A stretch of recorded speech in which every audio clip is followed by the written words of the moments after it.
안녕하세요. 오늘도 사연살롱을 찾아주셔서 감사합니다. 자식 둘을 결혼시키고 남편과 둘이 살고 있는 50대 여성이에요. 흔히들 부모와 자식 간의 인연을 천륜이라고 하잖아요. 하늘이 이어준 관계라는 의미인데요. 그만큼 특별한 관계라고 할 수 있을 거예요. 제게는 배로 나온 아들과 가슴으로 낳은 딸이 하나 있어요. 사실 제 딸은 시누이가 낳은 아이예요. 그러니 딸아이와 저는 조카와 외숙모를 만났어야 할 관계였던 거죠. 하지만 인연이 되려니 모녀지간이 되었네요. 그런데 얼마 전에 딸아이를 버리고 집을 나갔던 시누이가 딸을 돌려달라며 찾아온 거예요. 아니, 자식이 물건도 아니고 자기 힘들 땐 버리고 살만하니까 찾아와 내놓으라고 하다니 이게 말이 되나요? 27년간 내가 낳은 자식과 똑같은 마음으로 키워온 저로서는 정말 이런 시누이가 이해도 안 되고 절대 용서도 안 돼요. 그래서 이렇게 사연까지 보내게 되었습니다. 그럼 지금부터 자식도 버리고 자기 인생 찾아 떠났던 염치 없는 시누이에 대한 사연을 전해드릴게요. 저는 어릴 때 꿈부자였어요. 꿈이 엄청 많았거든요. 정확히 말하자면 수시로 꿈이 바뀌어서 그랬던 거지만요. 한때 제 꿈은 우주 비행사였어요. 국민학생 때 TV에서 보았던 아폴로 11호의 달 착륙 영상을 보고 나도 저렇게 달에 가보고 싶었거든요. 제가 어릴 때만 해도 달에는 떡방아를 찢는 토끼가 산다고 했거든요. 어린 마음에 그걸 고지고대로 믿었던 저는 내 눈으로 달토끼를 확인하고 싶었어요. 그래서 우주비행사가 되고 싶었던 건데 국민학교 3학년 때던가요? 달토끼는 없다는 걸 알게 된 거예요. 달토끼도 없는데 달에는 가서 뭐 하나 싶더라고요. 그래서 우주비행사의 꿈을 버리고 미스코리아가 되기로 했어요. 당시 미스코리아 진이었던 김성희 씨가 유명했었는데 인형처럼 예쁜 모습에 홀딱 반해서 저도 미스코리아가 돼야겠다고 생각했거든요. 물론 그때는 몰랐어요. 미스코리아가 되려면 키도 크고 날씬하고 얼굴도 예뻐야 한다는 걸요. 아무튼 엄마 몰래 안방에 들어가 엄마 루즈를 입술에 바르고 온갖 야식골랑한 색상의 섀도우로 눈화장을 하면서 미래의 미스코리아로서 화장 연습도 하곤 했어요. 이후에도 수차례 꿈이 생기고 바뀌기를 반복했고 그러다가 고등학생이 되어서는 항공 승무원을 꿈꾸게 되었어요. 미스코리아처럼 170cm에 가까운 키에 굴곡 있는 몸매와 예쁜 얼굴을 요구하는 게 아니었기 때문에 못할 것도 없다는 생각이 들었어요. 그런데 항공 승무원도 키 제한이 있더라고요. 160cm가 안 되는 저로서는 시작도 못 해보고 포기해야만 했어요. 어린 시절부터 그렇게 많은 꿈을 품고 살아왔지만 결국에 저는 제가 희망했던 꿈은 단 하나도 이루지 못했어요. 성적에 맞춰서 대학에 진학했고 졸업 후에는 저를 받아주는 회사에 들어가 직장 생활을 시작했어요. 평범한 회사원은 제가 꿈꿨던 직업들에 단 한 번도 속한 적 없는 직업이었어요. 이렇게 될 줄 알았다면 헛된 꿈을 품을 필요도 없었다는 생각이 들자 맥이 탁 풀리더라고요. 제 성격이 기분에 영향을 많이 받는 편인데 뭔가 의욕이 없어지니까 사는 게 재미없다는 생각까지 들었어요. 그저 아침에 눈 뜨면 출근하고 하루 종일 직장에서 업무에 시달리다가 만원 지하철을 타고 퇴근하면 부모님이랑 저녁을 먹고 TV 앞에 앉아서 드라마를 보거나 예능 프로를 보는 게 다였어요. 주말이라고 해도 친구들과 약속을 잡기 전에는 하루 종일 침대 위에서 뒹굴대는 게 다였죠. 엄마랑 아침에 목욕탕을 갈 때도 있긴 했지만요. 당시엔 주말이라고 해도 일요일 하루만 쉬었기 때문에 그 하루 동안 직장에서 쌓인 스트레스를 풀기란 힘들었어요. 그러니 쉬는 날엔 그저 집에서 게으름을 피우는 게 최선이었어요. 그런 제게 엄마는 집에서만 있지 말고 나가서 연애라도 하라고 했지만 그게 어디 쉬운가요? 국민학교를 제외하고 중학교, 고등학교, 심지어 대학까지 여대를 나온 저로서는 남자를 만나는 것 자체가 가장 큰 난제였어요. 오죽하면 저랑 같은 부서 여자 선배한테 남자는 어디서 만나냐고 물었겠어요. 일단은 만나야 사귀든 어쩌든 할 테니까요. 결혼 7년 차인 선배는 이런 제 질문에 황당해하면서도 안 됐다 싶었는지 몇 가지 조언을 해주었어요. 남자도 여러 가지가 있잖아. 같이 놀 남자를 만나고 싶다면 나이트로 가면 되고, 대화가 통하는 남자를 만나고 싶으면 하이텔 동호회 중에서 찾는 게 빠르지. 결혼이 급한 거면 선을 보면 되는 거고. 그런데 선영 씨는 지금까지 남자친구 한 번 안 사귀어 본 거야? 아니, 나이가 몇 살인데 아직도 솔로야. 내가 남편한테 말해서 소개팅이라도 주선해 볼까? 평소 그렇게 친절한 선배는 아니었지만 제가 딱해 보이긴 했던가 봐요. 얼마 뒤 빈말인 줄 알았던 소개팅을 진짜 주선해 주었거든요. 우리 남편 대학 후배인데 사람이 정말 괜찮아. 직업은 중학교 국어 선생이고 형제는 여동생이 하나 있다더라고. 홀어머니를 모시고 사는 게 조금 걸리긴 하지만 뭐 결혼까지 갈지 안 갈지도 모르는데 벌써부터 거기까지 따질 건 아니잖아. 아무튼 한번 만나봐. 사람은 진짜 진국이야. 내가 보장한다니까? 선배는 처음부터 끝까지 계속 남자분의 성격 칭찬만 늘어놓았어요. 자기 결혼식 때 기차 타고 지방까지 내려와 참석해줬다는 것부터 자기 아이 100일이며 돌까지 매번 챙긴다는 것과 시어머니가 돌아가셨을 때도 발이 나는 날까지 내내 장례식장을 지켜줬다는 것까지 칭찬이 일색이었어요. 그런데 말이 칭찬이지 가만 들어보면 선배네 부부한테 호구 잡힌 게 아닌가 의심이 됐지만 말이에요. 그래서 사실 소개팅에 대한 큰 기대는 없었어요. 그런데 막상 만나보니까 완전 기대 이상이더라고요. 성격 좋다는 말만 주구장창하길래 인물은 별론가 보다 생각했는데 이게 웬걸? 완전 잘생긴 거 있죠? 딱 제 스타일이었어요. 거기다 선배 말대로 성격도 엄청 좋아서 처음 만난 자리임에도 오래 알고 지낸 친구를 만난 것처럼 너무 편하게 대화할 수 있었어요. 외모도 마음에 쏙 들고 성격도 나무랄 데가 없으니 결과는 뻔한 거 아니겠어요? 제가 먼저 애프터 신청을 해버렸어요. 이런 남자를 다른 사람한테 뺏기기 싫었거든요. 그렇게 소개팅을 한 당일부터 사귀기 시작한 우리는 특별한 일이 없는 한 거의 매일 만났어요. 둘 중 한 사람이 야근으로 바쁠 때는 상대가 직장까지 찾아와 얼굴이라도 보고 헤어질 정도였어요. 하루 종일 업무로 스트레스를 받았다가도 남자친구 얼굴을 보면 피로가 확 풀릴 정도로 저는 남자친구한테 푹 빠져 있었어요. 오죽하면 소개팅을 주선해준 선배가 그러더라고요. 솔직히 난 선영 씨가 재준 씨랑 사귀게 될 줄 몰랐어. 재준 씨가 직업도 좋고 정말 괜찮은 사람인 건 틀림없지만 인물이 좀 그렇잖아. 네? 그게 무슨 말씀이세요? 저 재준 씨 얼굴 보고 사귀는 건데요. 제 말에 선배는 처음엔 제가 장난을 하는 줄 알고 깔깔대며 제 어깨를 손으로 탁탁 치더라고요. 그러다가 제 표정을 살피고는 경악에 가까운 표정으로 변했어요. 어머머, 선영씨 진심인가 보네? 당연하죠. 우리 재준씨가 얼마나 잘생겼는데요. 그러자 선배는 입을 떡 벌린 채 더 이상 아무 말도 하지 않았어요. 그 모습에 정말 억울했어요. 제 눈에는 제 남자친구가 정말 잘생겨 보였거든요. 진돗개 눈처럼 속쌍꺼풀이 진 눈에 코카스파니엘 저리 가랄 곱슬머리, 오똑한 코에 알사탕을 문 것 같은 통통한 보살까지 정말 귀여웠어요. 제가 이 얼굴에 빠져서 결혼까지 했으니 말 다 했죠. 아무튼 저는 남편을 볼 때마다 항상 남편 볼을 손으로 부비면서 잘생겼다고 그러거든요. 지금까지도요. 그런데 연애 초반엔 제 이런 행동에 남편의 반응이 썩 좋지 않았어요. 그러다 사귀고 반년쯤 됐을 무렵 진지하게 그러더라고요.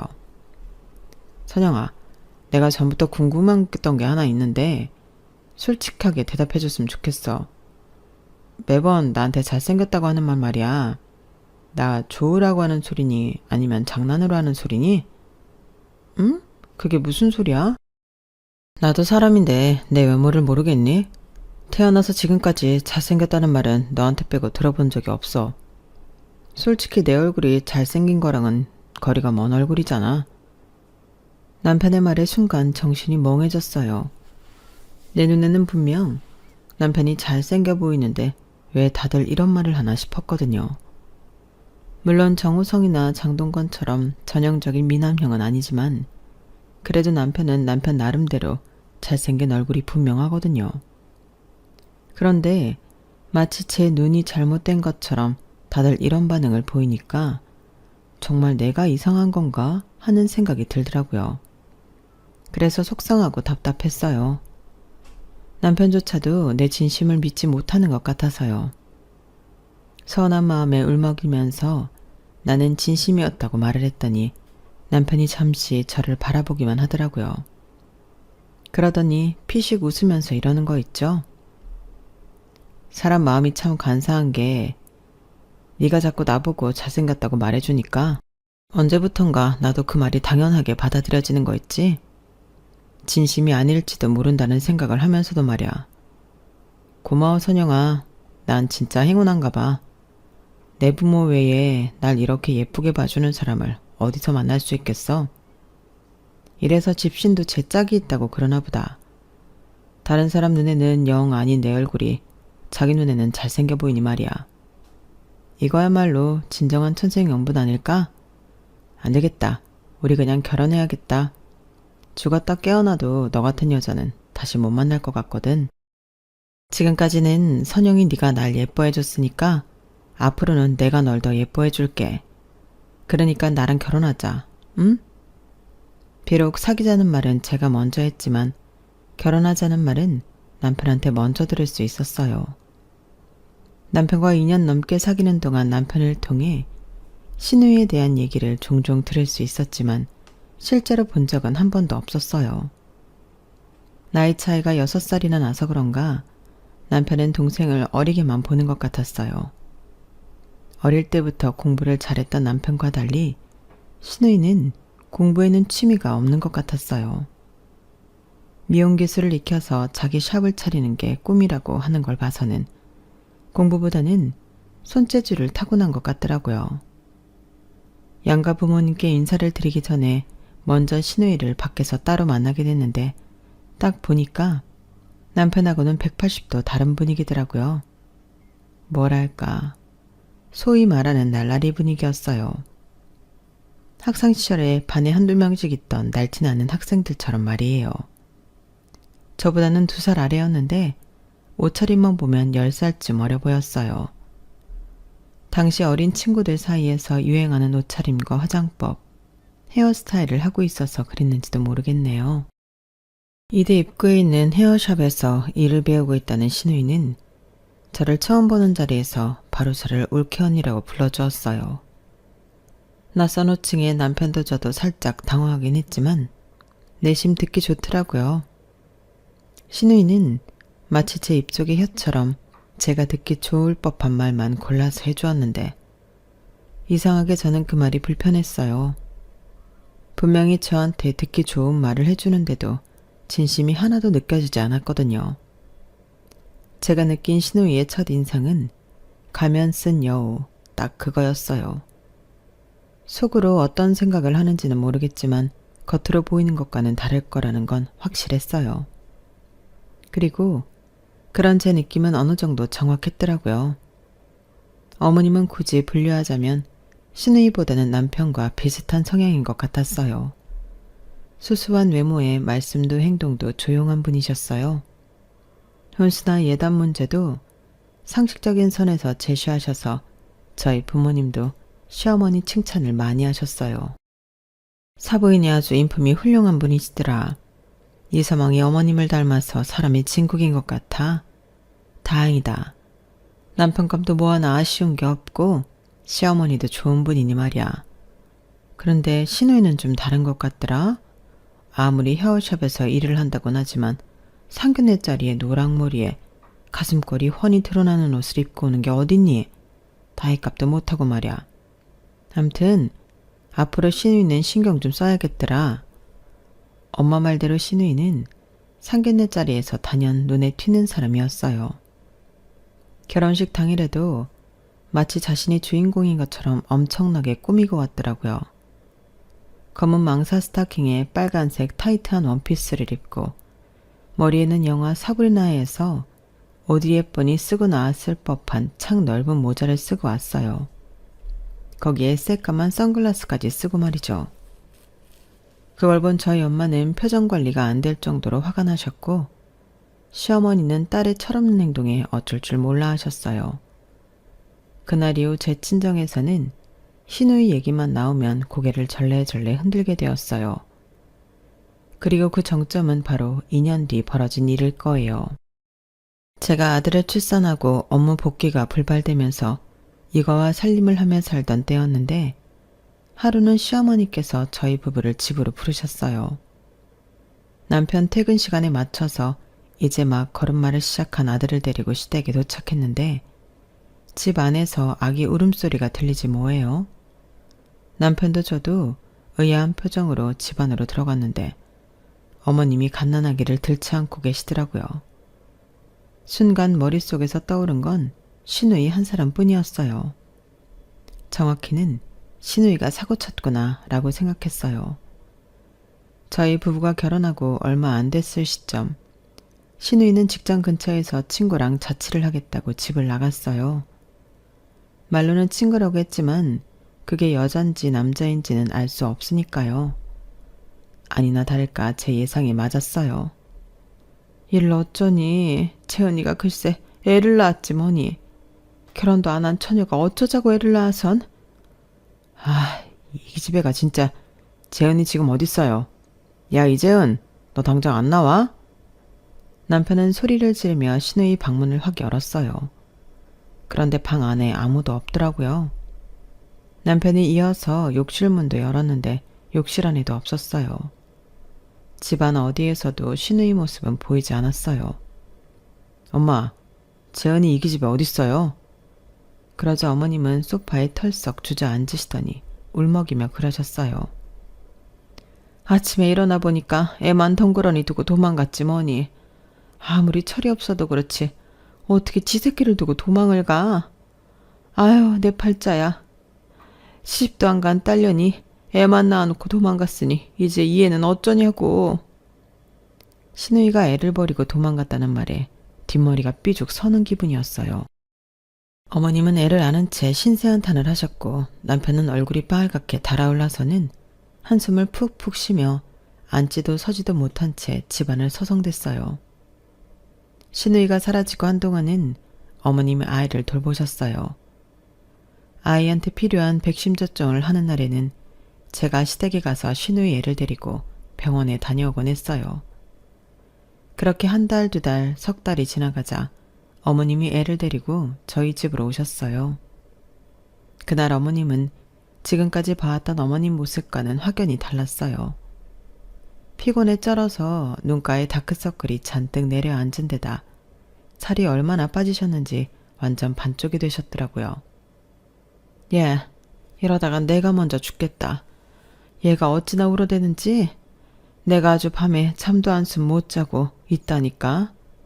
내 딸년 자식이고 나발이고 나도 이제 모르겠다. 나부터 살아야지. 더는 이러고 못 살아. 애비한테 말해서 시설 좀 알아보라고 해라. 지 엄마도 안 키우겠다고 도망친 마당에 어쩌겠니? 시설에다 보내줘야지. 어머님, 그게 무슨 말씀이세요? 아니 그런다고 어머님 손녀 딸을 시설에 보내신다는 게 말이 돼요? 어떻게 그러실 수가 있어요? 그럼 어쩌냐? 내가 먼저 죽겠는데. 너야 젊으니까 애 키우는 게 아무렇지 않은지 몰라도 난 내일 모레면 환갑인데 애 키울 기운이 어디냐고. 아무튼 난 더는 못하니까 재준이한테 말해서 당장 애 데리고 가라 그래. 애를 키우는 엄마로서 어머님의 행동이 도저히 이해가 안 갔어요.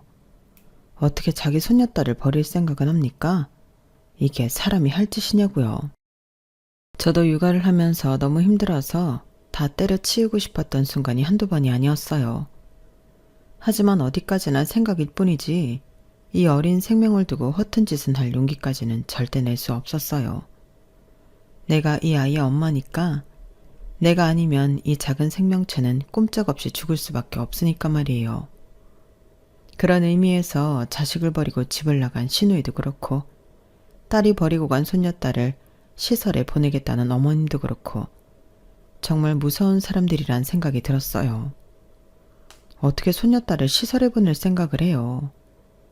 그런 시어머니한테 계속 애를 맡기는 건 너무 위험하다는 생각이 들더라고요. 그래서 일단 아이는 저희 집에 두시고 집에 가셔서 쉬시라고 했어요. 그러자 어머님은 마치 기다렸다는 듯이 아이 물건이 담긴 가방을 툭 던져놓고는 뒤도 안 돌아보고 가버리시더라고요. 퇴근해서 집에 돌아온 남편은 제 품에 안겨 잠든 조카를 보고는 어머님이 오셨냐고 묻더라고요. 엄마 왔어? 당신 힘들 텐데 은솔이는 나한테 줘. 어머님 가셨어. 아니, 내가 은솔이 두고 가시라고 했어.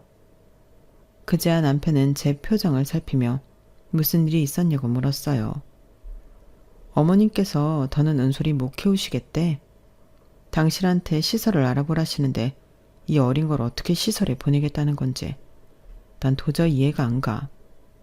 여보, 당신이 어머님께 잘 좀 말씀드려봐. 애 보는 사람 붙여드릴 테니 조금만 참고 기다려달라고. 혹시 알아? 아가씨가 내일이라도 당장 돌아올지. 은솔이 지금 포기하면 영영 지 엄마도 못 만나고 남남으로 살아야 돼. 시설에 들어가는 순간 다 끝난다고. 그건 너무 불쌍하잖아. 남편은 당장 어머님께 전화해 일하는 사람을 붙여드리겠다고 말씀드렸어요. 그런데도 어머님은 막무가내셨어요. 사람을 붙이든 말든 당신은 더는 못 키우니까 시설에 보내든지 아니면 저희 보고 키우라고 하시더군요. 그렇게 애가 불쌍하면 니들이 키우지 그러냐? 다 늙은 애미한테 떠넘기지 말고 니들 손으로 직접 키우라고. 세상에, 이게 말이나 되는 소리예요? 우리 애 하나 키우는 것도 버거운 마당에 한창 손만이 가는 나이 때 조카까지 키우라고요? 막무가내인 어머님 때문에 속에서는 천불이 났어요. 하지만 자신의 처지를 아는 건지 모르는 건지 저를 보며 방실방실 웃고 있는 시누이 딸을 보니 차마 내 손으로 이 아이를 시설에 보낼 수는 없겠더라고요. 저를 마치 지 인생에 주어진 동아줄이라고 생각하는 건지 그 작은 손으로 제 손가락을 앙칼지게 부여잡고 있는 모습에 울컥하기까지 했어요. 이런 애를 어떻게 내 손으로 밀어낼 수 있겠어요. 그래서 남편과 상의 끝에 은솔이를 우리가 맡아서 키우기로 했어요. 하지만 저 혼자서 젖먹이 아이 둘을 키우며 살림까지 하는 건 도저히 힘들어서 못하겠더라고요. 보다 못한 친정 부모님이 살림을 도와줄 파출 도우미를 보내주셔서 그분의 도움을 받아 생활할 수 있었어요. 교사 외벌이로는 애 둘 키우는 것도 벅차다는 걸 잘 아시기에 처음에는 시누이가 곧 나타날 걸 염두에 두고 길어야 1, 2년 안에 끝날 일이라고 생각했어요. 하지만 아이가 7살이 되도록 여전히 시누이한테서는 연락 한 통이 없었어요. 이제는 더 이상 선택을 미룰 수가 없는 상황인데 말이죠. 딸아이를 학교에 보내려면 서류 정리를 해야 했거든요. 결국 남편과 저는 시누이 딸을 호적에 올리고 서류상 부모와 자식이 되었어요. 결정을 내리기까지 수년이 걸리긴 했지만 그건 우리 딸아이한테 마음이 없어서 그랬던 건 아니에요. 혹여 시누이가 뒤늦게라도 찾아와 자기 자식을 찾으려 할 때 문제되는 일을 없게 하려고 기다렸던 거예요. 하지만 딸아이가 8살이 되도록 시누이는 연락조차 없었고 결국 아이의 교육을 위해 결단을 내리게 된 거였죠. 사실 우리 부부는 딸아이를 맡은 지 얼마 안 된 시점부터 우리에겐 조카가 아닌 친자식 그 이상의 존재였어요. 그냥 처음부터 하늘이 우리 부부한테 보내준 자식 같았거든요. 걸음마를 시작하고 말을 하게 되면서 아이는 매 순간 우리 부부를 웃고 울게 만들었어요. 너무 사랑스러운 모습에 아이가 자라는 걸 멈추길 바란 적도 있었어요. 그 순간이 너무 사랑스럽고 예뻐서 조금 더 이 순간을 함께하고 싶었거든요. 남편은 딸바보라는 말을 들을 정도로 딸아이의 사소한 순간까지도 사진에 담곤 했어요. 남편과 제 휴대폰에는 아직도 딸아이의 어린 시절이 담긴 사진이 수백 장이 넘게 들어있을 정도예요. 우리 아들 역시도 제 동생을 어찌나 챙기는지 때로는 남편보다도 더 빡빡하게 여동생을 단속하곤 했다니까요. 아이들이 중학생 때였는데 하루는 아들이 제 동생한테 이런 말을 하고 있더라고요. 이윤솔, 세상의 모든 남자는 다 늑대야. 아빠랑 나만 빼고 말이야. 알았어? 그러니까 누가 너보고 예쁘다고 하면서 추근대면 귀싸대기를 날려버려. 알았지? 그거 다 개수작이니까. 어쨌든 너한테 접근하는 남자애들이 있으면 오빠한테 말하고. 그 얘기는 어찌나 진지한 표정으로 하고 있던지 하마터면 소리나게 깔깔대고 웃을 뻔했다니까요. 그날 밤 퇴근한 남편한테 제가 그 얘기를 전해주었더니 남편이 그 길로 아들 방에 들어가더라고요. 문 밖에서 들어보니 아들한테 기특하다며 앞으로도 동생 곁에 남자애들이 꼬이면 오빠인 네가 정리를 해줘야 한다며 용돈까지 챙겨주더라고요. 그 아빠의 그 아들 아니랄까봐 정말 웃기지도 않더라고요. 그렇게 애지중지하던 딸아이 남자친구가 생기고 결혼 발표를 하자 우리 집 두 남자는 마치 자신이 소중히 아껴온 애착인형을 뺏긴 강아지처럼 전전긍긍하는 모습이더라고요. 그러다 딸아이와 함께 인사를 하러 집에 찾아온 예비사위를 보고는 눈으로 레이저를 쏘아대는데 제가 다 어이가 없더라고요. 여보, 그만 좀 해. 은솔이 평생 끼고 살 거야? 할 수만 있다면 난 우리 딸 시집 안 보내고 평생 옆에 끼고 살고 싶어. 이 남자가 진짜 딸 자식 인생을 망치려고 이래? 은솔이가 당신이랑 살고 싶대? 자식이 자라면 품에서 놓아줄 줄도 알아야 하는 법이야. 나라고 은솔이 시집 보내고 싶은 줄 알아? 아직 내 눈에는 아무것도 할 줄 모르는 어린 애일 뿐인데 말이야. 그래도 어쩌겠어. 자기 짝 찾아 떠나겠다는 자식을 박수치며 배웅해 줄 수밖에. 그게 부모가 할 수 있는 최선일 테니까. 딸아이는 26이 되자 수년간 사귀어온 대학 선배랑 결혼을 하겠다고 했어요. 예비사위는 딸아이와 처음 사귀던 시점부터 집에도 자주 찾아오고 김장 때마다 집에 와서 일손도 돕고 했던지라 거진 사위나 마찬가지였어요. 사람이 차분하고 한결같아서 진작부터 저는 사윗감으로 점 찍어 놓았던 사람이기도 했어요. 다만 본격적으로 혼담이 오가면서 사돈댁에 대해 알고서는 남편도 저도 이 결혼을 해도 되는 건지 주저하게 되더라고요. 그도 그럴 게 저희 집과는 너무도 차이가 나게 돈이 많은 집안이었거든요. 혹시라도 우리 딸이 부잣집에 시집가서 구박이나 받고 사는 게 아닌가 걱정이 앞섰어요. 물론 수년간 봐온 사위 됨됨이를 봐서는 이런 걱정이 괜한 걸 수도 있겠지만 그래도 사람 일은 모르는 거니까요. 그런데 누군가는 바로 이런 점을 보고 엄청 신이 나는 모양이더라고요. 그게 누구냐고요? 바로 시누이였어요. 딸아이를 어머님 댁에 두고 집을 나간 이후 27년이 되도록 연락 한 번 없던 시누이가 딸아이 결혼을 어떻게 알았는지 저희를 찾아왔지 뭐예요. 강산이 여러 번 바뀌는 동안 시누이도 많이 늙긴 했지만 그래도 여전히 화려한 살림체는 전과 다를 바가 없었어요. 시어머니를 통해 은솔이가 결혼한다는 얘기를 들었다며 연신 싱글벙글이더라고요.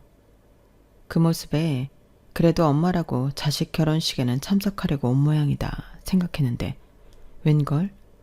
그동안 자기 딸을 키워줘서 고맙다는 말은 한마디 없고 되려 어이없는 소리를 하지 뭐예요. 오빠, 그동안 내 딸 키우면서 딸 키우는 재미도 느끼고 좋았지? 은솔이가 날 닮아서 그렇게 싹싹하고 애교가 많다며? 내 덕분에 딸 바보 아빠로 살 수 있었던 거 고마운 줄이나 알아. 오빠네 아들은 그렇게 무뚝뚝하다며. 오빠랑 올케 언니 닮아서. 암튼 그동안 딸 키우는 재미 톡톡히 봤으니까 이제 내 딸 돌려줘. 상견례 전에 호적 정리부터 끝내자고. 아니 아가씨, 이제 와서 그게 무슨 소리예요? 호적 정리라뇨? 올케 언니도 참. 내 딸인데 그럼 오빠랑 올케 언니 딸로 살게 해야겠어요? 우리 은솔이 내 배 아파서 낳은 딸이에요. 그렇죠. 아가씨 배 아파서 낳은 딸이요. 우리 은솔이. 그런데요. 아가씨가 그 권리를 포기하고 도망쳤잖아요. 무려 27년 동안이나 전화 한 통 없이 영 끊고 살았잖아요. 그래놓고 무슨 염치로 이제 와서 은솔이를 달라는 거예요? 아가씨는 그 긴 세월 은솔이가 어떤 심정으로 살았을지 그건 걱정 안 돼요? 외삼촌을 아빠라고 부르고 살아야 되는 상황이 얼마나 기가 막힌지 생각은 해봤냐고요. 그런데 이제 와서 은솔이 가슴에 또다시 상처 입힐 생각이에요?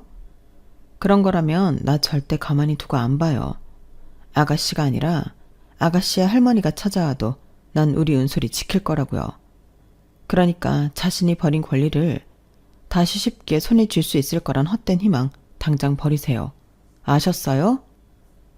너무 화가 나고 치가 떨려서 무슨 정신으로 말을 했나 모를 정도였어요. 그런데 알고 보니까 이 모든 상황을 계획한 건 신우이가 아니라 어머님이셨더라고요. 속도 위반 임신을 했던 신우이가 사귀었던 남자랑 헤어지게 되자 어머님이 우리 부부한테는 비밀로 하고 신우이의 출산을 도왔더라고요. 물론 처음엔 아이를 지우게 하려고 했지만 이미 배가 많이 불러온 탓에 수술이 불가능해지자 그때부터 계획을 세웠던 거예요. 애를 낳아두고 신우이가 도망을 치면 어떻게든 그 아이는 우리 부부가 키우게 될 걸 아셨던 거죠. 그래서 일부러 저를 자극해서 모성애를 끄집어내려고 은솔이를 시설에 보내느니 마느니 하는 소리도 했던 거예요. 지난 27년간 어머님은 우리 몰래 신우이랑 연락을 해오셨더라고요.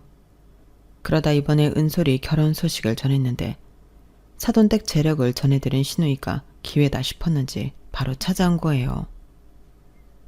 옳게 언니, 그동안 몰랐는데 언니 은근 여우였네? 은솔이 시댁이 엄청 부자라면서요. 이제 딸 자식이 부잣집으로 시집간다니까 콩고물 떨어질 거 생각하고 내 딸 나한테 안 주겠다고 그러는 거죠? 하여간에 돈 냄새를 기가 막히게 맡아서는. 근데 나도 그냥 포기는 못해요. 지금 내 상황이 그럴 여유가 없거든. 한도 없는 공짜 지갑이 눈앞에 떨어져 있는데 그걸 어떻게 안 죽고 배기겠어요? 말도 안 되는 일이지. 그러니까 좋게 좋게 해결합시다. 언니랑 오빠가 내 말 안 들어주면 나 직접 애들 찾아가는 수도 있어요. 그래도 돼요? 돈에 눈이 멀어서는 자식을 돈줄로밖에 생각 못하는 신우이를 보니 화도 났지만 한편으로는 안 됐다는 생각도 들었어요. 그간의 인생이 얼마나 공공했으면 자식을 상대로 이러는 걸까 싶었거든요. 이번 일로 남편은 신우이와 엄청 싸웠고 결국 신우이는 딸아이와 사위를 찾아갔더라고요. 그런데 거기서 생각지도 못한 일이 벌어진 거예요. 사실 우리 부부는 아주 예전부터 딸아이한테 친모에 대한 얘기를 해주었어요. 친모 못지않게 우리 부부가 사랑을 줄 수는 있지만 그래도 자신의 뿌리는 알아야 되니까요. 주변 친척들을 통해 자기 엄마가 어떤 사람인지를 일찍부터 듣고 자란 딸아이는 27년 만에 찾아와 자신을 공짜 지갑처럼 생각하는 엄마한테 무척 배신감을 느꼈어요. 그건 사위 역시 마찬가지였어요. 자신들을 만나자고 찾아와서는 연신 사돈 집안 재산이 얼마나 되는지 파악하려 혈안이 된 사람처럼 구는 게 역겨울 정도였거든요. 은솔아, 얘기 들었지? 내가 네 친엄마야. 우리 딸 그동안 엄마가 얼마나 보고 싶었는지 아니? 네 외삼촌이랑 외숙모가 아니었다면 진작 널 만날 수 있었을 텐데. 그래도 지금이나마 모든 걸 제자리로 되돌릴 수 있어서 얼마나 다행인지 몰라. 일단 호적 정리부터 하고 상견례 날짜부터 잡자. 친모가 버젓이 살아있는데 가짜 엄마 아빠를 상견례 자리에 앉힐 수는 없잖니? 자신이 버린 딸한테 진정 어린 사과는 할 생각도 않고 어떻게든 서류상 관계를 복구하는 데만 혈안이 된 신우이 모습에 딸아이는 많이 실망했던가 봐요.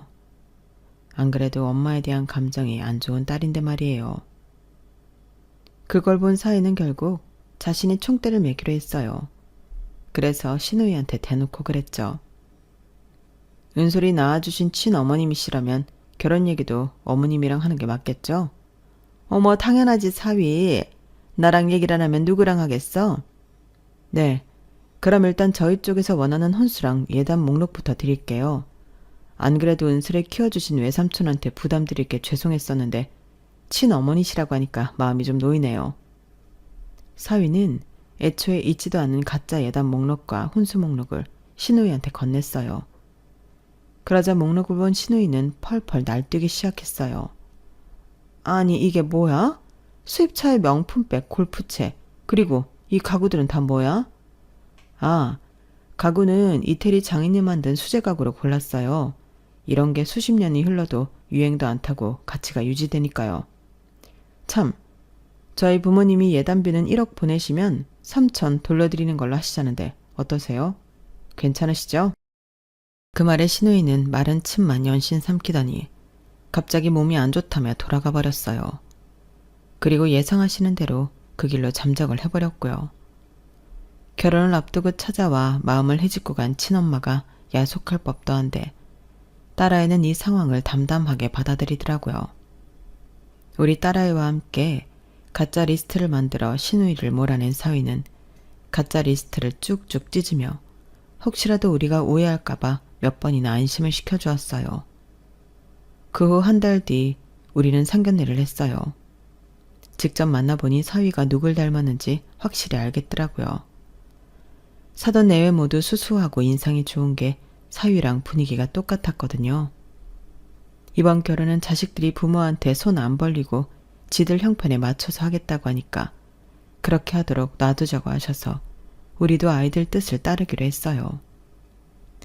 시작부터 자기들 손으로 하나하나 마련해보겠다는 그 마음이 어찌나 예쁘던지 몰라요. 돈보다는 내 옆에 있는 사람과 함께 인생을 설계한다는 거에 의미를 두는 것 같았거든요. 이런 마음을 신우이가 보고 배워야 하는 건데 그 점은 조금 아쉽네요. 사람은 쉽게 변하지 않는다고 신우이가 이번 일로 뭔가 깨닫고 마음가짐이 변할 거라고는 생각하지 않아요. 하지만 먼 훗날이라도 자신이 벌일 행동에 대해 창피함 정도는 느낄 수 있길 바랍니다. 적어도 인간이길 포기하지 않는다면 말이죠. 지금까지 제 사연을 들어주셔서 감사합니다. 여러분의 가정에도 항상 좋은 일들만 있기를 기원합니다. 여러분, 사연 댓글에 응원과 현명한 조언 부탁드려요. 좋아요와 구독은 저에게 큰 힘이 됩니다. 오늘도 좋은 일 가득하세요.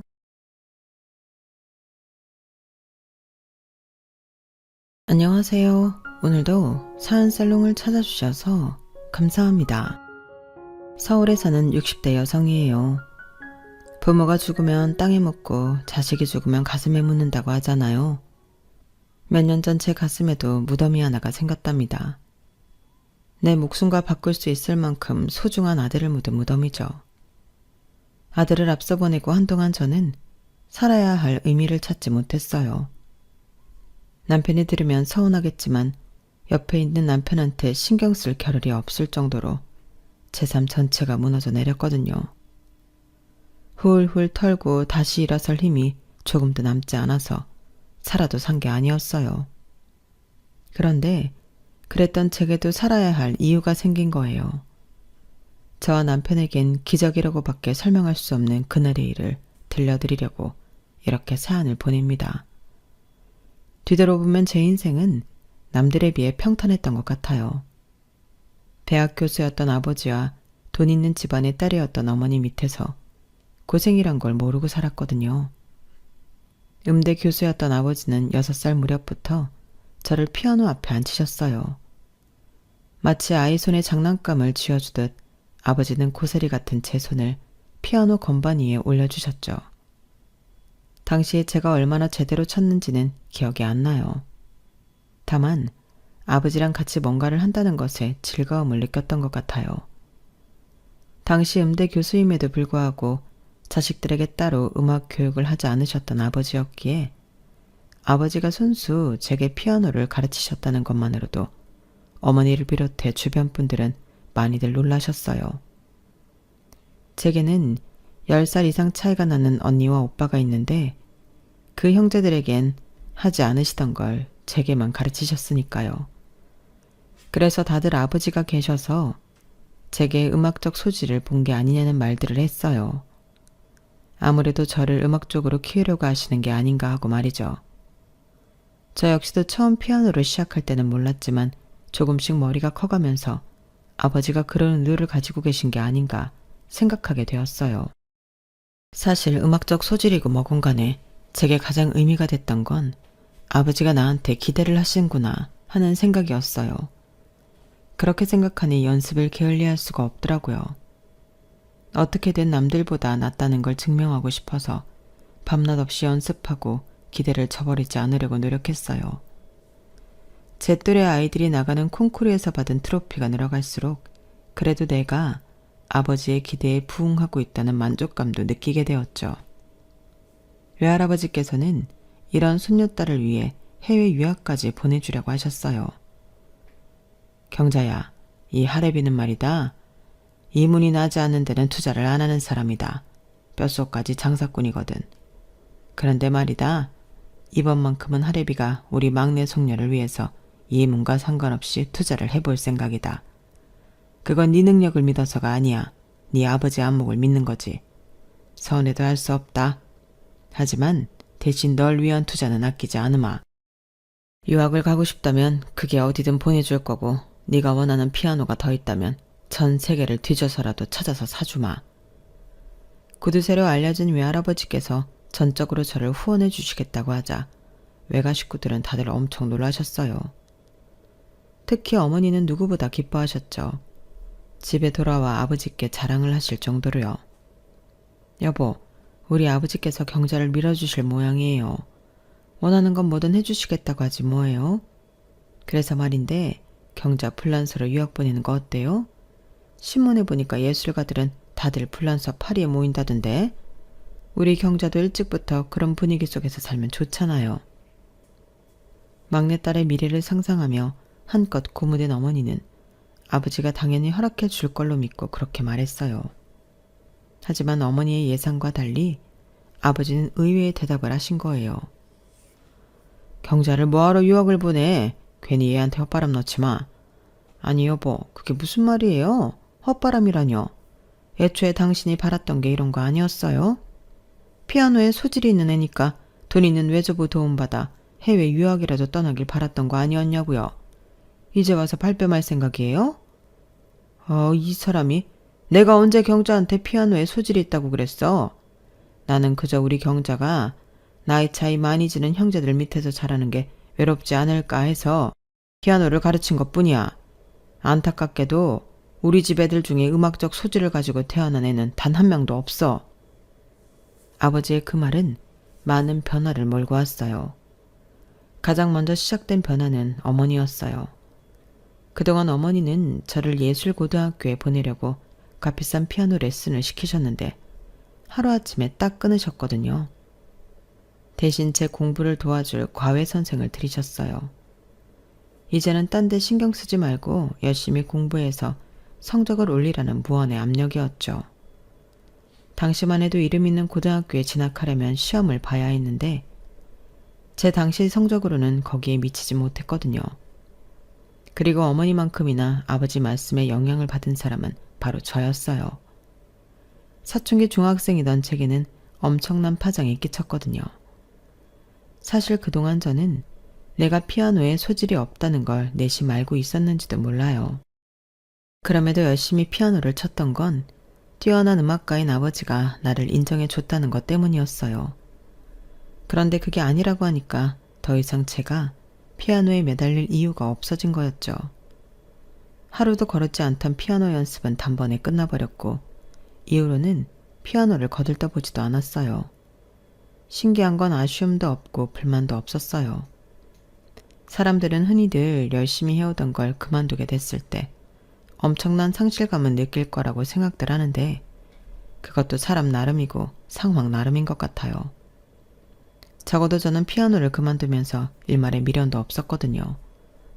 오히려 피아노를 그만두고 본격적으로 공부를 시작하게 됐을 때 가슴이 설렐 정도로 신이 나더라고요.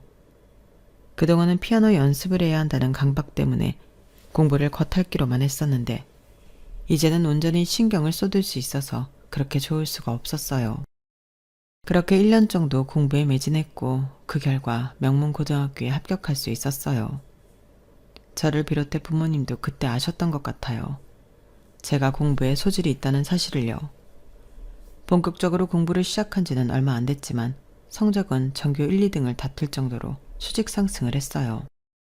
언니랑 오빠가 성적 때문에 외가 지원을 받아 가정교사며 과외선생을 옆에 끼고 살다시피 해서 턱걸이로 대학에 들어갔던 것과 달리 저는 고등학교 진학 이후 따로 사교육을 받지 않고 이런 성적을 냈기 때문에 더 인정을 받을 수 있었어요.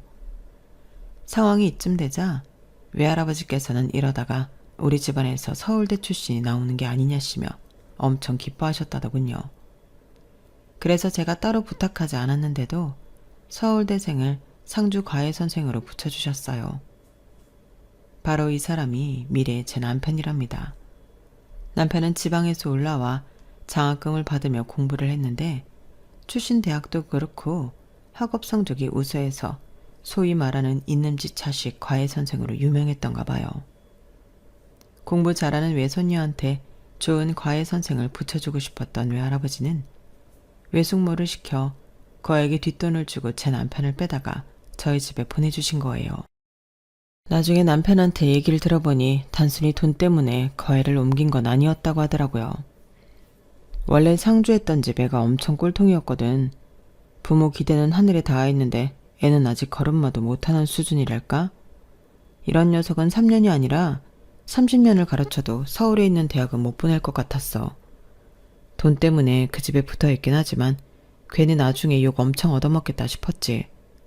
그러던 차에 당신 집에서 연락이 온 거야. 당신 외숙모 얘기를 들어보니 당신이 공부를 곧잘 한다더라고. 이 정도 애라면 서울대 보내는 것도 어렵지 않겠다 생각했지 뭐. 남편 예상대로 저는 서울대 수학과에 합격을 했어요. 친가와 양가 통틀어 서울대 출신은 제가 처음이었기 때문에 집안에서는 아주 난리였죠. 특히 외할아버지께서는 의상실 하나를 다 털어주실 기세로 고가의 옷들을 엄청나게 많이 맞춰주셨어요. 뿐만 아니라 제가 졸업할 때까지 학비는 물론 용돈까지 대주시겠다고 하셨어요. 이문이 남지 않는 장사는 안 한다는 외할아버지께서 제가 이렇게 투자를 하신 데는 이유가 있었어요. 저희 외할아버지께서는 명동에서 사채업을 오래 하셨는데 슬슬 돈 장사를 끊고 부동산 쪽으로 업종 변경을 꾀하고 계셨어요. 돈 장사와 달리 부동산 쪽은 관련 법도 잘 알아야 하고 인맥을 통한 정보도 많아야 하는데 문제는 외할아버지 밑에서 일하는 두 아들이 그런 인물이 되지 못한다는 거였죠. 이렇게 말하기 좀 그렇지만 저희 외삼촌들은 주먹 쓰는 일에 능할지 몰라도 머리 쓰는 일엔 영 꽝이었거든요. 그러니 외할아버지께서 제게 기대를 거셨던 거죠. 서울대 출신 인맥을 쌓기 에도 좋고 수학과니까 계산력도 있을 거라고 믿으셨던 거예요. 그래서 미리미리 준비하는 차원에서 땅을 보러 다니실 때마다 저를 데리고 다니셨어요. 물건 보는 안목을 길러주시려고요. 세금 문제나 장부정리 같은 일들도 저를 불러 시키곤 하셨는데 물론 공짜는 아니었어요. 저희 외할아버지는 동계사는 확실한 분이셨거든요. 외할아버지의 이런 편애 때문에 저는 외가에서 곱지 않은 시선을 받아야 했어요. 외삼촌들은 물론 외숙모와 사촌들까지 저를 경계했거든요. 그도 그럴 게 외할아버지께서는 제가 졸업 후에 외할아버지 사업을 돕길 바라셨어요. 그동안 할아버지 밑에서 꾸준히 일을 마다 않고 해왔는데 하루아침에 조카한테 홀라당 뺏길 상황이니 어떻게 저를 고운 시선으로 바라볼 수 있었겠어요. 저도 그 마음은 충분히 알고도 남죠. 그런데 그건 어디까지나 오해라는 걸 다들 몰랐던 게 문제였어요. 외할아버지께서는 제게 사업을 물려주시려는 게 아니라 외삼촌들을 돕길 바라셨던 것 뿐이거든요. 나중에서야 외할아버지를 통해 그런 사실을 전해 듣고는 그제야 저를 대하는 태도가 달라지더라고요. 대학교 3학년이 되었을 때 외할아버지께서는 제게 선자리를 잡았으니 나가보라고 하셨어요. 딱히 결혼 생각은 없었지만 외할아버지 말씀이라서 약속 장소에 나갔더니 글쎄 그 자리에 남편이 앉아있지 뭐예요. 제 과외선생으로 드릴 때부터 이미 제 짝으로 염두에 두셨던 거예요. 제 성적이면 굳이 뒷돈까지 줘가며 빼온 과외선생을 붙일 필요가 없었는데도 학비며 생활비까지 지원해가면서 남편을 제 옆에 붙여두신 건 훗날을 생각해 그러신 거였죠. 그러니까 남편은 저희 외할아버지한테 과외 선생으로 뽑힌 게 아니라 애초에 외손주 사위로 뽑혔던 거예요. 남편과는 2년 정도 연애를 하다가 대학 졸업 후에 결혼식을 올렸어요. 대기업에 다니는 남편은 1년 중 3분의 2 이상을 해외에서 보내야 했어요. 출장 갔다가 돌아오면 며칠 안 돼서 또다시 출장을 떠났거든요. 아이라도 있었다면 외롭지는 않았겠지만 안타깝게도 우리 부부 사이엔 아이가 생기지 않았어요. 병원에 가서 검사도 해보고 임신이 잘 된다는 한약도 먹어봤지만 좀처럼 아이는 생기지 않더라고요. 그렇다고 남편이나 제 몸에 이상이 있던 것도 아니었어요. 차라리 임신이 어려운 몸이라고 했다면 입양을 고려했을 거예요. 아이가 없어서 그런가 남편은 점점 더 밖으로만 돌았어요. 밖에서 놀고 다닌 거라면 뭐라고 한마디 했을 텐데 일에 빠져서 사는 사람이라 그럴 수도 없었어요. 살면서 제 생일이나 결혼기념일을 남편이 챙겨준 일이 단 한 번도 없을 정도로 남편은 저보다는 늘 일이 먼저인 사람이었어요. 그래도 남들이 보기에는 이보다 좋은 남편감도 없었죠. 학벌 좋고 직장 좋고 돈도 잘 벌어오는 데다가 시집살이 시킬 시부모님도 없었거든요. 그러니 제가 외롭다고 떠들어댄들 제 말에 귀를 기울여줄 사람은 없었어요. 그럴수록 저는 점점 더 외로움에서 비롯된 마음의 병까지 얻게 되었고요. 수면제가 없으면 잠을 잘 수 없을 정도였어요. 돈이야 많았죠. 외할아버지 밑에서 일하며 번 돈도 꽤 되고 외할아버지께서 돌아가실 때 남겨주신 유산도 상당했거든요. 하지만 이 많은 것들이 있었음에도 제 인생은 한순간도 행복하지 않았어요. 점점 더 시들어가는 기분만 들 뿐이었죠. 그러다 모든 걸 포기하고 싶어졌을 때 기적이 일어난 거예요. 며칠 동안 속이 더부룩하고 밥냄새만 맡아도 속이 올라오길래 소화제를 먹을까 하다가 혹시 몰라서 병원에 갔는데 담당 의사가 산부인과 진료를 받아보라고 하지 뭐예요. 속으로는 부질없는 짓이라고 생각하면서도 일단은 의사 말을 따르기로 했어요. 그랬더니 글쎄, 네? 임신이요? 네, 아직 초기 단계라서 조심하셔야 됩니다. 특히 노산이라서 더더욱 몸조리를 잘 하셔야 돼요. 당시 35이었던 저로서는 임신했다는 말이 좀처럼 믿어지지 않았어요. 지금이야 40을 넘어서도 임신을 하는 사람들도 많지만 당시만 해도 30대 중반이면 노산이라고 부를 정도로 그리 흔치 않은 케이스였으니까요. 몇 번이나 의사를 통해 임신 확인을 받은 저는 집에 돌아오자마자 울음을 터뜨렸어요. 아이가 생겼다는 사실에 기뻐서 그랬던 것도 있지만 요 근래 안 좋은 생각을 했던 게 뱃속의 아이한테 너무 미안했거든요. 자칫 잘못된 선택을 했더라면 이 아이가 세상 빛도 못 보고 사라졌을 거라고 생각하니까 뒤늦게 공포가 확 밀려왔어요. 일단은 마음을 추스르고 남편한테 연락을 했어요. 바로 연락이 닿지 않아서 남편 부하 직원한테 집에 큰일이 생겼으니 바로 연락해달라는 메시지를 남겼어요. 이렇게 말해두지 않으면 남편이 연락을 안 할 것 같았거든요. 아니나 다를까 몇 분 뒤 남편이 다급한 목소리로 전화를 했더라고요. 무슨 일이야? 큰일이 났다니? 당신 괜찮아? 이상하게 걱정 가득한 남편의 목소리를 들으니까 갑자기 기분이 좋아지더라고요. 이 사람이 그래도 내 걱정을 하는 걸 보니 나한테 관심이 없는 건 아니라는 생각이 들었거든요. 여보, 진정해. 집에 일이 있는 건 사실인데 좋은 일이야. 당신 놀라게 하고 싶지는 않았지만 그래도 당신한테 직접 말하고 싶어서 그랬어. 여보, 나 임신했어. 임신했다는 말을 했는데도 수화기 너머에선 아무 소리가 들리지 않았어요. 해외라서 전화 연결 상태가 안 좋아 내 말을 못 들은 건가 생각하던 그때 수화기 너머로 남편의 흐느끼는 소리가 들리더라고요. 그 소리를 들으니 저도 울컥해서 눈물이 났어요. 그동안 나만 아이 때문에 고민하고 가슴앓이를 하고 있다고 생각했는데 이제 보니 남편도 아이를 무척이나 기다려왔던가 봐요. 그런데도 제가 걱정할까봐 아이 얘기는 꺼내지도 못하고 있었던 거였죠. 그 마음을 깨닫고 나니 남편한테 미안한 마음이 커지더라고요. 몇 분을 소리죽여 흐느끼던 남편은 대뜸 먹고 싶은 건 없냐고 묻더군요. 그때까지만 해도 딱히 먹고 싶은 건 없었는데 남편이 물으니까 갑자기 딸기 생각이 나지 뭐예요. 그래서 딸기가 먹고 싶다고 했죠. 남편은 알겠다고 하고는 전화를 끊었어요.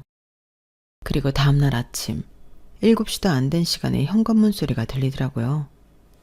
이 시간에 집에 찾아올 사람이 없는데 혹시 도둑이라도 들었나 싶어 잠옷바람이 벌떡 일어나 무기가 될 만한 걸 찾아들고 거실로 나갔어요. 그랬더니 글쎄 남편이 커다란 스티로폼 박스를 안고는 들어오지 뭐예요. 여보, 이 시간에 당신이 어떻게 왔어? 그리고 손에 든 그건 뭐야? 뭐긴 당신이 먹고 싶다던 딸기지. 문연 가게가 없어서 도매시장에서 사오는 길이야. 내가 금방 씻어줄 테니까 당신은 소파에 앉아있어. 임신 소식을 전해 듣자마자 부랴부랴 한국행 비행기에 몸을 실은 남편은 공항에서 내리자마자 과일 도매시장으로 달려갔더라고요.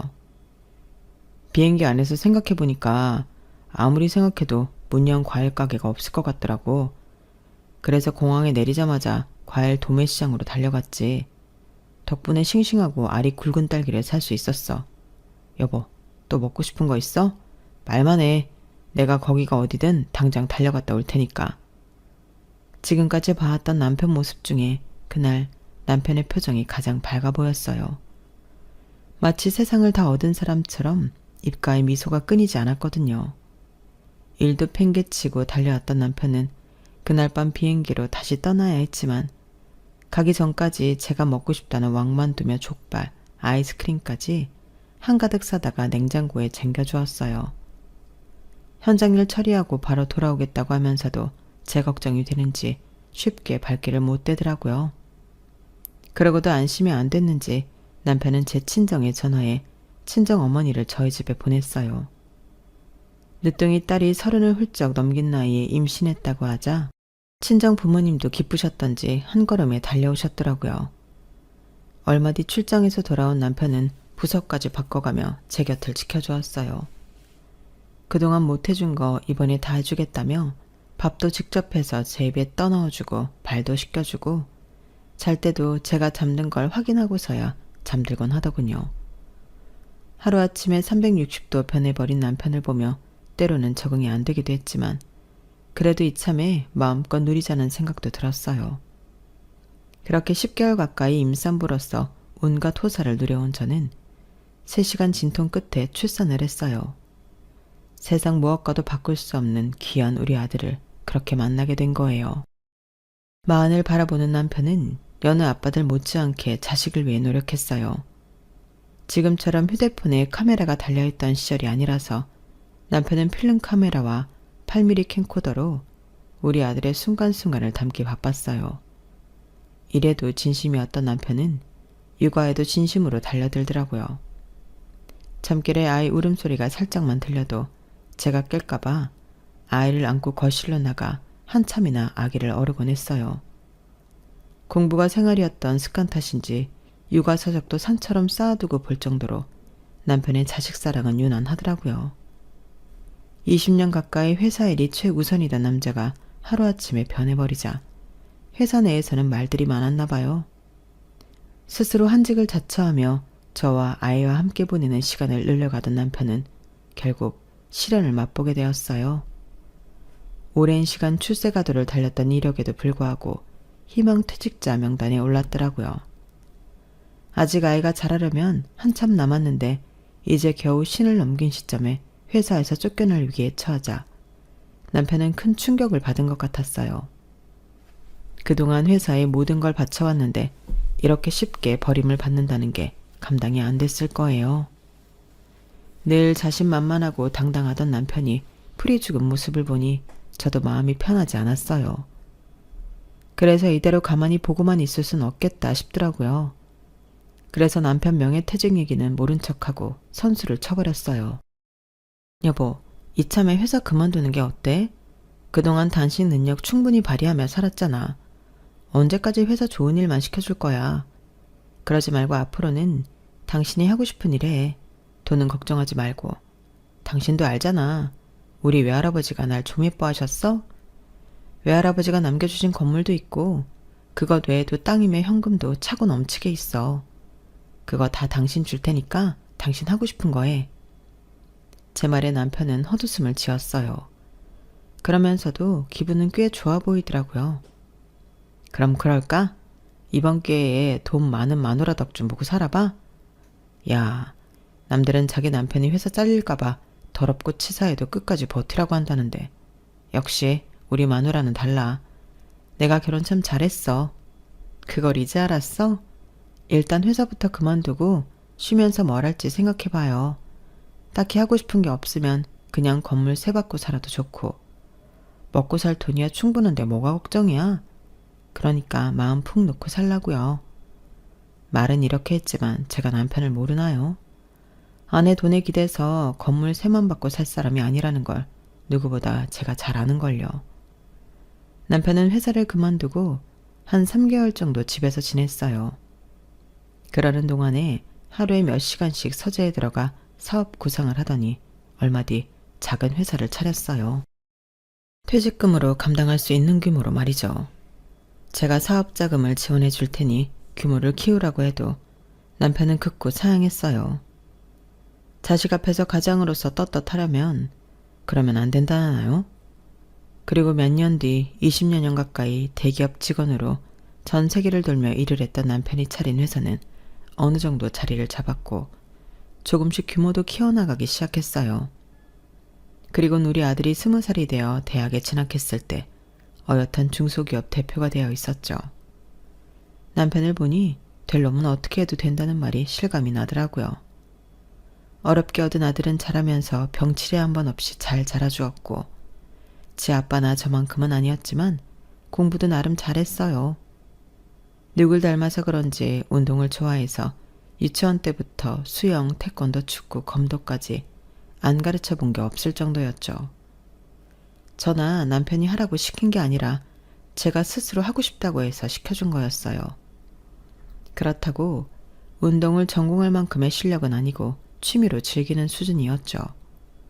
문제는 하나를 끝까지 하는 법이 없다는 거였어요. 처음엔 신나서 하다가도 약간의 고비가 생기면 바로 손을 놔버리더라고요. 남편도 저도 늦게 가진 아이라서 오냐오냐해서 그런 게 아닌가 걱정이 될 정도였어요. 대학 진학을 앞두고도 며칠에 한 번씩 하고 싶다는 전공이 바뀌는 거예요. 하루는 기자가 되겠다고 하더니 다음 날은 스포츠 마케팅을 하겠다고 하고 그러다 며칠이 지나면 언제 그랬냐는 듯이 수학 선생이 되고 싶다고 하니 참. 내 자식이지만 이게 나중에 사회에 나가서 사람 구실은 제대로 할지 걱정이 앞서더라고요. 그래서 하루는 남편이 아들을 잡아놓고 한마디 했어요. 이 녀석아, 사내 자식이 돼서는 뭐 하나 끈질기게 하는 것도 없고 툭 하면 생각이 손바닥 뒤집듯 바뀌면 어쩌겠다는 거냐? 이래서야 어떤 여자가 널 믿고 시집 오르겠냐? 네가 네 가정을 제대로 꾸릴 수 있겠어? 뭐든 한번 마음 먹었으면 끝장을 보겠다는 생각으로 덤벼. 크든 작든 성과를 잃어보라고. 그날 태어나서 처음으로 제 아빠한테 한 소리 들었던 아들은 꽤나 충격을 받았던 모양이에요. 그때 이후로는 성급하게 뭔가를 하겠다고 하거나 쉽게 포기하는 일이 없었거든요. 이듬해 아들은 대학에 들어갔어요. 정시로 3군데 썼던 곳 모두 합격을 해서 그 중에 제가 가장 원하던 대학에 진학을 했어요. 사실 남편과 저는 학교 이름을 봤을 때 A대학에 들어가길 바랐는데 아들은 B대학을 선택하더라고요. A대는 담임이 골라준 대학이라 과가 마음에 안 들고 자기가 원하는 과가 있는 대학은 B대라면서요. 그래도 졸업 후 취업을 생각하면 아무래도 더 이름이 있는 A대가 낫지 않을까 해서 아들을 설득해보려고 했어요. 그랬더니 남편이 말리더라고요. 저 녀석이 인생에서 중요한 첫 선택이야. 나중에 후회를 하게 되더라도 스스로 하게 하자고. 부모가 자식 인생을 대신 살아줄 수는 없잖아. 남편 말이 맞다는 건 알기 때문에 따르긴 했지만 그래도 걱정이 되는 건 어쩔 수 없었어요. 아들이 선택한 전공은 디지털 아트였어요. 남편과 제게는 생소한 과였지만 아들 말로는 앞으로 전망이 있는 과라고 하더군요. 아들의 선택을 믿고 따라주기로 한 이상 딴지를 걸 생각은 없었어요. 그저 내 자식이 온전히 한 명의 사회인으로 제 몫을 다할 수 있기를 바랄 뿐이었죠. 그런 의미에서 아들은 기대 이상으로 잘해주었어요. 대학을 졸업하기도 전에 같은 과 동기들과 의기투합해서 회사를 차렸거든요. 아직 대단히 큰 돈을 벌지 못했지만 지들끼리 뭉쳐다니면서 용돈벌이 정도는 하는 것 같더라고요. 그러다 대학을 졸업하고는 일거리가 많이 늘었는지 집에도 자주 못 들어올 정도였어요. 엄마로서 걱정은 됐지만 그래도 제 자리를 잡으려고 노력하는 아들이 기특하기도 하더라고요.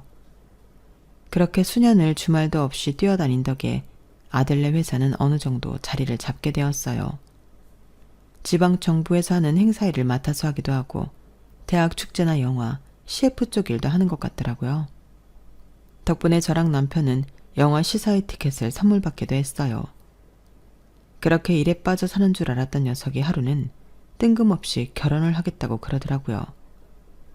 내가 2년을 쫓아다닌 끝에 사귀게 된 여자야. 그러니까 엄마, 우리 예지 시집살이 시키면 안 돼. 딸처럼 아껴주겠다고 해놓고 딸처럼 부려먹을 생각도 하지 말고 그냥 남의 집 귀한 딸이라고 생각하고 귀하게 대해줘. 알았지? 아들 녀석의 말에 어찌나 기가 차던지. 아니, 누가 며느리 구박을 하겠대요? 어이가 없어서. 정말 내가 지를 어떻게 키웠는데 벌써부터 지 아내 될 여자 편을 들다니 괘씸하기 짝이 없더라고요. 그렇게 아들이 데려온 며느리는 사실 마음에 썩 들진 않았어요. 뭐랄까 지 할 말 다 하고 사는 애 같았거든요. 빈말이라도 사람 듣기 좋은 말을 할 줄도 모르고 먹기 싫은 건 대놓고 안 먹겠다고 똑 부러지게 말을 하더라고요. 남편은 앞에선 고분고분한 척하고 뒤에서 딴소리하는 사람보다 훨씬 낫다고 좋아했지만 그래도 저는 며느리의 성격이 부담스러웠어요. 제가 그런 성격이 못 돼서 그런 건지도 모르겠지만요. 게다가 상견례 때 사돈을 만나보니 더 마음이 심란해지지 뭡니까? 아무리 세상이 바뀌었다고 하지만 그래도 명색이 사돈지간이 될 사람들을 만나는 자리인데 어떻게 옷차림을 그렇게 하고 나온답니까? 집 앞 슈퍼에 라면 사러 가는 사람처럼 다 구겨진 바지에 티셔츠 차림으로 나왔더라고요.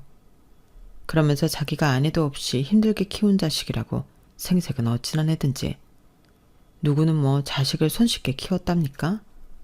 하나부터 10까지 마음에 안 드는 것 투성이었지만 뭐가 그리 좋다고 시종일관 실실거리며 제 신부감을 보고 있는 아들 녀석을 보니 열불은 나도 반대는 할 수 없었어요. 딱히 대단한 예단을 받을 생각도 없었지만 아들이 먼저 선을 긋더라고요. 자기 처가에 돈이 없으니 애초에 예단은 바라지도 말라고요. 그리고 신혼집은 자기가 모은 돈으로 전셋집을 구해 살 거고 집안 살림도 자기가 알아서 채우겠다고요. 아니, 그럼 네 처는 뭘 해온다니? 그냥 몸만 가지고 들어온대? 내가 그러라고 했는데?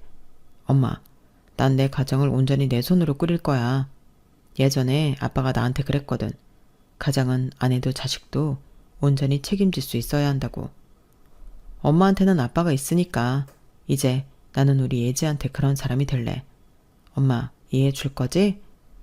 그 아빠의 그 아들이라고 이런 건 어쩌면 지 아빠를 그대로 닮은 건지 반박을 하고 싶어도 할 수가 없더라고요. 아들을 임신한 이후 남편은 정말 제게 헌신적으로 대해주었거든요. 공주 대접이 무색하도록 받고만 살아온 내가 이제 와서 아들한테는 네 처한테 너무 잘해주지 말라고 할 수는 없는 노릇이잖아요. 그래서 속은 쓰리지만 이해하려고 노력했어요. 마음을 비우고 보니 며느리도 그렇게 막대먹은 애는 아니더라고요. 남편 말대로 뒤에서 딴소리하는 것보다 앞에서 솔직하게 말해주는 게 훨씬 편하기도 했고요. 적어도 앞과 뒤가 다른 애는 아니라는 얘기니까요. 그렇게 조금씩 며느리를 이해하려고 노력하다 보니 불편한 점도 조금씩 줄어들기 시작했어요. 그렇게 1년이 지나고 2년이 지나 우리가 가족이 된 지 3년이 넘어가기 시작했어요. 다른 건 아쉬운 게 없는데 손주 소식이 아직 없다는 게 마음에 걸렸어요. 저희 부부가 애가 안 들어서 마음고생을 했던 게 생각나서 애들한테 눈치를 주지 않으려고 부단히 노력을 했는데 그러다 보니 제가 속병이 나겠더라고요. 아들네 부부랑 외식을 나갔다가 식당 안에서 뛰어다니는 어린아이한테 시선이 갔는데 저도 모르게 순간 화들짝 놀랐지 뭐예요. 아무도 뭐라고 하지 않았는데 저 혼자 며느리한테 눈치 준 것처럼 보이면 어쩌나 걱정을 했지 뭐예요. 이런 걱정은 아파트 단지를 지날 때도 그렇고 며느리랑 차를 타고 가다가 초등학교 앞을 지나면서도 그렇고 수시로 하게 되더라고요.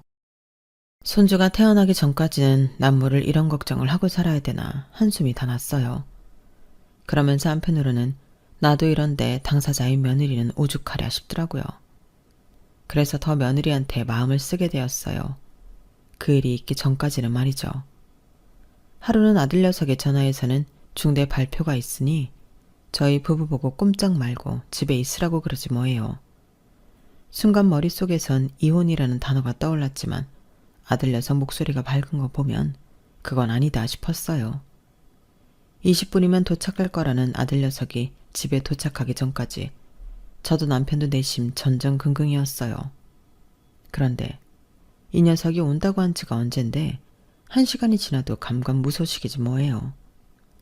그렇게 3시간 가까이 남편과 저는 꼼짝 않고 집에서 아들을 기다렸어요. 그런데 그때 모르는 번호로 전화가 온 거예요. 그리고는 믿을 수 없는 말을 하더라고요. 제 아들내미가 교통사고를 당했는데 병원으로 바로 와달라고요. 얼마나 다쳤냐고 물어도 대답은 않고 빨리 오라는 말만 반복하길래 남편과 택시를 타고 병원으로 향했어요. 그리고 그곳에서 듣게 된 건 아들의 사망 소식이었어요. 병원에 도착했던 순간부터 의식은 없었다며 뭐라고 길게 얘기를 하는데 그딴 건 귀에 들어오지도 않았어요. 세상을 다 준데도 안 바꿀 귀한 내 자식이 세상을 떠났는데 그 외에 다른 말들이 무슨 소용이 있겠어요. 하늘이 무너진 것처럼 막막하고 가슴을 돌덩이로 내리친 것처럼 아려왔어요. 제가 바닥에 주저앉아 주먹으로 가슴을 치며 오열하는 바람에 정작 남편은 소리내 울지도 못했어요. 저까지 잘못될까봐 옆에서 전전긍긍이었죠. 그때까지는 정신이 없어서 아들 녀석과 함께 타고 있던 며느리 생각은 하지도 못했어요. 장례식을 진행하면서 며느리가 보이지 않아 그때서야 남편한테 며느리는 어디 있냐고 물었더니 병실에 입원해 있다고 했어요. 다행히 며느리는 찰과상만 조금 입었을 뿐 따로 다친 곳은 없다더라고요. 그런데 그 말을 들으니 더 화가 나는 거예요. 내 아들은 죽었는데 며느리는 고작 찰과상이 다라고? 심보를 이렇게 쓰면 안 되는 건 알지만 그래도 그땐 어쩔 수 없었어요. 내 아들의 죽음이 너무도 크게 느껴졌으니까요. 그렇게 멀쩡하면 지 남편 장례식에는 와야 할 거 아니에요. 어떻게 지 남편이 죽었는데 코빼기도 안 보이냐고요. 서운한 마음에 소리를 쳤더니 남편이 그러는 거예요. 그게 며느리가 충격이 커서 그런지 기억을 잃은 것 같아. 의사 말로는 일시적인 기억 상실일 거라는데 언제 기억이 돌아올지는 기약할 수가 없대. 그러니 장례식은 우리 둘이 치릅시다. 그렇게 남편과 둘이서 아들 장례식을 치르고 이틀간은 도저히 기운이 안 나서 침대에 누워 있었어요. 그랬더니 남편이 같이 병원에 좀 가보자고 그러더라고요. 싫어요. 내 아들은 죽었는데 살아남은 며느리를 보러 가자고요? 내가 왜요? 경찰이 하는 말 못 들었어요? 발견 당시 우리 애가 며느리를 감싸고 있었다잖아요. 그게 무슨 의미겠어요? 지 아내 살리자고 내 아들이 죽었다는 얘기 아니냐고요. 내 아들이 목숨까지 바쳐서 살려냈더니 기억 잃었다는 핑계로 내 아들 마지막 가는 길 배웅도 않고 속 편하게 잠만 잘 자고 있잖아요. 그런 애를 내가 왜 찾아가야 돼요? 안 가요. 안 간다고요. 고래고래 소리를 지르고는 이불을 뒤집어 썼어요. 그랬더니 남편이 다가와 제 등을 쓸어주며 그러더군요. 며느리가 기억에 들어오면 그땐 우리보다 더 힘들 거야. 당신 곁에는 나도 있고 내 곁에는 당신이 있지만 며느리한테는 아무도 없잖나. 작년에 친정아버지 세상 떠나고 아무도 없는 앤데 우리라도 돌봐야지. 우리 친석이가 하늘에서 보면 얼마나 야속해 하겠어. 며느리 위한다 생각 말고 내 아들 마음 편하게 해주자 생각하고 가보자고. 남편은 치사하게 우리의 얘기까지 꺼내며 제 등을 떠밀었어요. 그렇게 찾아간 병실에는 며느리 혼자 덩그러니 누워있더라고요. 다른 병상엔 가족으로 보이는 보호자들이 와 있는데 며느리 병상엔 아무도 없었어요. 그걸 보니 가슴이 뭉클하기도 했지만 저희 부부를 보고는 멍하게 바라보는 며느리를 보자 한숨이 났어요. 이제 하다하다 기억을 잃은 며느리 병수발까지 해야 하나 싶었거든요. 마음 같아선 손가락 하나 까딱하기 싫었지만 그래도 눈앞에 보이는데 두 손 놓고 있을 수가 없어서 남편과 함께 1층 편의점에 가서 필요한 물품을 사왔어요. 냉장고에 마실 거랑 과일도 채워두었고요. 그런데 그때 며느리의 주치의가 왔더라고요. 우리 보고 부모님이냐고 묻길래 시부모라고 했더니 의사가 며느리 눈치를 살짝 보더니 밖에서 얘기 좀 하자고 했어요. 그래서 따라 나갔는데 글쎄 아드님이 아내분과 뱃속의 아기를 살리려고 끝까지 아내분을 안고 있었나 봅니다. 그 말에 전식이 번쩍 든 저는 의사한테 되물었어요. 그게 무슨 소리예요? 뱃속의 아기라니요? 모르셨어요? 며느님 임신 5주차입니다. 그 말을 듣는 순간 남편도 저도 눈물이 터져 나왔어요. 내 아들 잡아먹은 며느리라고 속으로 그렇게 욕을 했는데 내 아들이 지킨 건 어쩌면 자기 자식인지 모른다는 생각에 괜히 며느리한테 미안하기까지 하더라고요. 남편을 따라 병원에 올 때까지만 해도 세상 만사가 다 귀찮고 그냥 아들 따라 가고 싶다는 생각뿐이었는데 간사하게도 임신을 했다는 의사의 말에 없던 기운이 솟아나지 뭐해요. 그 길로 며느리가 누워있는 병실을 달려가 며느리를 안고 펑펑 울었습니다.